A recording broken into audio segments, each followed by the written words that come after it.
Hello, I'm Carrie-Anne Ings and this is SatTV Technology Update. This week, the 53rd session of the Committee on the Peaceful Uses of Outer Space is taking place at the United Nations office in Vienna, Austria. Among the many items on the agenda, the meeting is looking at the major problem of space junk and how it could affect the $250 billion a year space services industry. According to the US Department of Defense, the amount of space junk orbiting the Earth has reached a critical tipping point, one that could result in an uncontrolled chain reaction capable of destroying global communications networks. The warning, which was issued in its interim space posture review, also highlighted how such collisions could render certain orbits unusable for satellites and threaten the safety of astronauts on the International Space Station.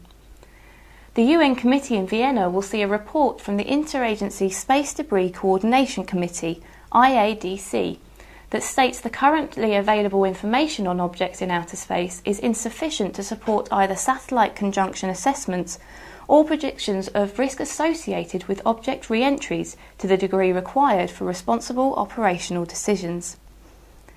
The European Space Agency believes that with an annual launch rate of 60 to 70 spacecraft, and with future breakups continuing to occur at mean historic rates of 4 to 5 per year, the number of objects in space will steadily increase, and as a consequence, the probability for catastrophic collisions will also grow in a progressive manner.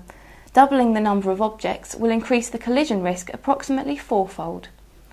Whilst the Space Posture Review forecasts worsening congestion, Mazlan Othman, Director of the UN Office of Outer Space Affairs, believes the prompt implementation of appropriate space debris mitigation measures is the key to sustainable use of outer space, and the fact that political consensus was reached is a critical starting point in acknowledging that space debris cannot be left to just scientists and astronauts.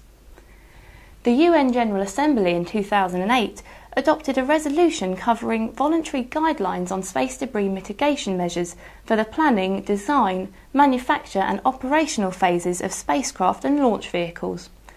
The guidelines call for limiting the long-term presence of spacecraft in LEO up to some 1,600 kilometres, after the end of their mission calling for the removal of such spacecraft from orbit or for their disposal in other orbits that avoid their long-term presence in the LEO region, where the majority of satellites are placed and where they are in the greatest danger of collision.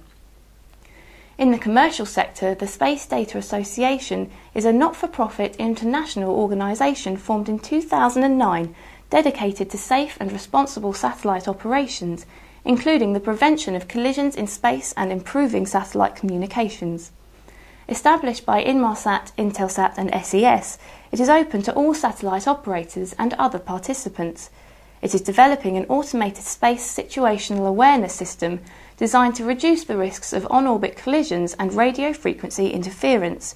It is the satellite industry's first global operator-led network for sharing high-accuracy operational data to improve overall space situational awareness and satellite operations. Thank you for watching.